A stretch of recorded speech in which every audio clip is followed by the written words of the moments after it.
क्या नाम है आपका? मैं professor Ram Naresh Chaudhary, former head and dean of the law faculty, Gaurav university. यहाँ पे क्या कैंपेन चल रहा है? यहाँ ये जो अनुसूचित जात जनजात पिछड़े वर्गों का जो संयुक्त मोर्चा है, उस मोर्चे के आज की मीटिंग में मैं यहाँ पर उपस्थित हूँ और मैं ये कहना चाहूँगा कि जो संविधान के तहत अनुसूचित जात जनजात और पिछड़े वर्गों की जो परिभाषा संविधान के अनुच्छेद 341, 342 और 342 ए, ये 342 ए जो है संविधान संशोधन के 2018 के द्वारा जोड़ा गया, जिसमें पिछड़े वर्गों को परिभाषित किया गया है। इन तीनों अनुच्छेदों को ध्यान में रखते हुए पार्लियामेंट प्रेसिडेंट को ये एम्पावर किया गया है कि प्रेसिडेंट केंद्र सरकार के लिए और साथ ही साथ राज्यपाल के सहमत से संबंधित राज्यों के गवर्नर से वो अनुसूचित जात जनजात और पिछड़े वर्गों की सूची वो तैयार कर सकता है। लेकिन साथ ही साथ इन तीनों अनुच्छेदों के क्लास 2 में इस बात का प्राविधान है कि केवल पार्लियामेंट को ही यह शक्ति है कि जो राष्ट्रपति के द्वारा अनुसूचित जात, अनुसूचित जनजात और पिछड़े वर्ग को जो घोषित किया गया है उसमें इंक्लूजन करने का और उससे एक्सक्लूजन हटाने का अधिकार केवल पार्लियामेंट को ही है।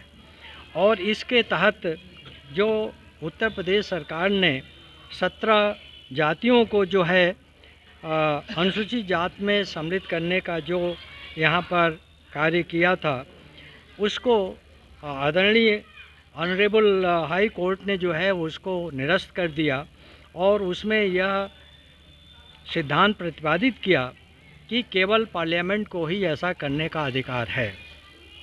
तो इन जातियों को जो है ये बार बार एक प्रदेश के जो कैबिनेट मिनिस्टर हैं, जो हम लोगों के साथ रहते थे और हम लोगों के साथ बड़ा ही मनुवाद का, ब्राह्मणवाद का विरोध भी करते थे और ये दिखाते थे कि हम बहुत ही इस समाज के जो है वो निष्ठा रखते हैं, समाज के अधिकारों को और उनके हितों को बचाने के लिए हम संघर्षरत हैं। और यहाँ तक कि एक बार अपने बेटे को उन्होंने जो है बौद्ध धर्म ग्रहण भी कराया और वो चिवर भी पहनाया। लेकिन आज जो है इनको मनुवाद का बहुत ही मोहब्बत हो गया है, प्रेम हो गया है और उस मोहब्बत और प्रेम में जो है वो जो अनुसूचित जात है, जनजात है, पिछड़े वर्गों का हित है, उसको ये अनदेखी करके और ये बार बार इस प्रदेश सरकार और केंद्र सरकार पर ये फोर्स कर रहे हैं, बल डाल रहे हैं कि जो ये 17 जातियां हैं उन जातियों को अनुसूचित जात में सम्मिलित कर लिया जाए। ये मेरा ये मानना है एज ए विधि के छात्र के रूप में कि इन जातियों की ये पिछड़े हैं, ये निश्चित है। भाई इस देश में 100% आरक्षण रहा है पिछले 4000 वर्षों से और उस 100% आरक्षण को एक ही जात इस देश की जो है वो एंजॉय करती रही है। अन्य जातियां कुछ ठाकुर रहे हैं और वैश्य रहे हैं, ये तो अपना काम करते रहे। लेकिन शूद्रों को, जिस शूद्रों में जो है सभी पिछड़े वर्ग, अनुसूचित जात और जनजात के लोग आते हैं, इनको तो अधिकार से, संपत्ति से, नौकरी से, सभी इन सभी बातों से जो है इनको जो है बिल्कुल अलग रखा गया। यह व्यवस्था बना दी गई कि इनको इसमें कोई अधिकार ना मिले। ये इनका जीवन जो है जानवरों से भी बदतर रहा। ये पिछले 4000 वर्षों से ये देखा गया।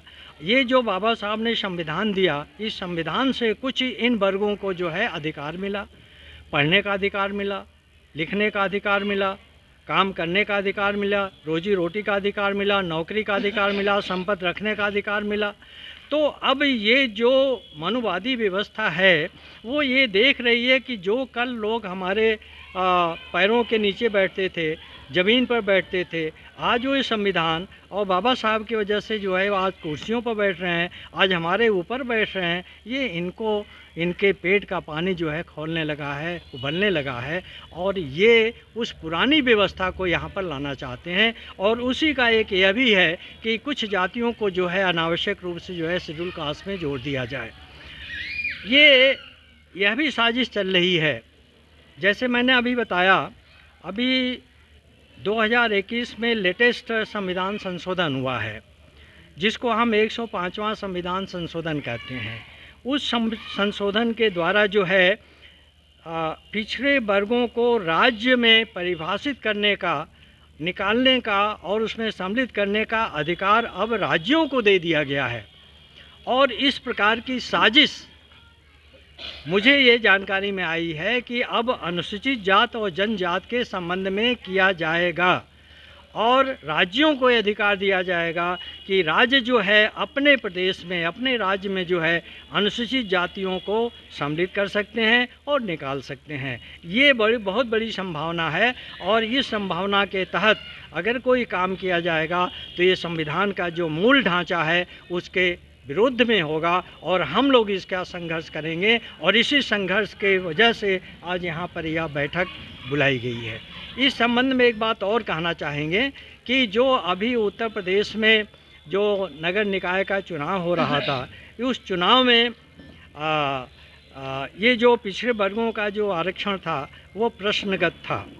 और वह प्रश्नगत ही नहीं था बल्कि उसमें पूरी जिम्मेदारी मेरे बेटे जो इस समय नगर निकाय को देख रहे हैं, नगर विकास को देख रहे हैं, पूरी जिम्मेदारी उनके ऊपर थी। और उन्होंने प्रदेश सरकार से कहा कि ये पिछला बार जो आरक्षण का नियम लागू किया गया था, यह आरक्षण का नियम गलत है। उसके अनुसार हम इस साल आरक्षण को निर्धारित नहीं कर सकते हैं और इसके लिए आवश्यक है कि इसमें जो है वो कोई अध्यादेश लाकर पुराने गलतियों को दुरुस्त किया जाए और तब हम लोग आगे बढ़ें।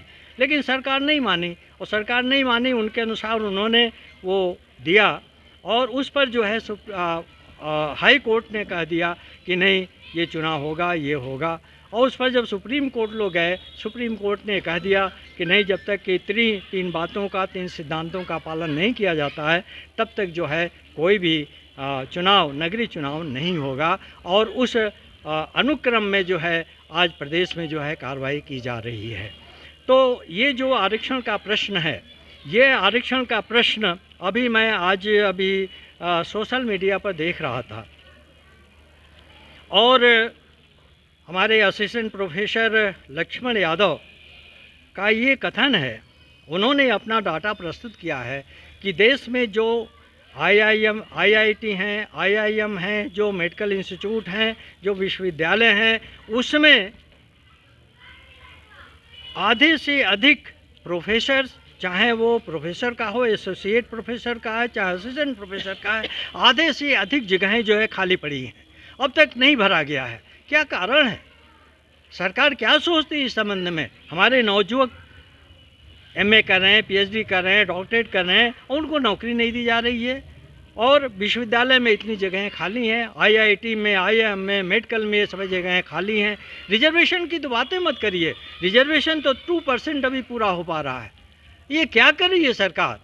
पहले जो है इसके लिए जो स्पेशल भर्ती अभियान चल रहा था, सब किया जा रहा था, लेकिन आज जो है सभी जगहें खाली कर दी जा रही हैं और समाप्त कर दी जा रही हैं और नौकरियां नहीं दी जा रही हैं, भर्तियां नहीं की जा रही हैं। और आए दिन कहा जाता कि हम 20,000 ये नौकरी देंगे, 40,000 ये नौकरी देंगे। एक अभी पूरा नहीं हो तब तक दूसरा वादा आ गया कि 50,000 नौकरी हम देने जा रहे हैं। सवाल नहीं उठता है, केवल कह देने से नौकरी नहीं मिलती है। ये जो जगहें हैं, जो दिखाई दे रहा है, उसको सरकार को भरा जाना चाहिए और यदि नहीं भरा जाता है तो हम सभी जो है इसको भरने के लिए और पूरे प्रदेश पर और पूरे देश में इस पर हम जो है इस पर आंदोलन करेंगे और हमारा मूवमेंट चलेगा। इसी के लिए आज हम सभी लोग यहाँ पर इकट्ठे हैं। धन्यवाद।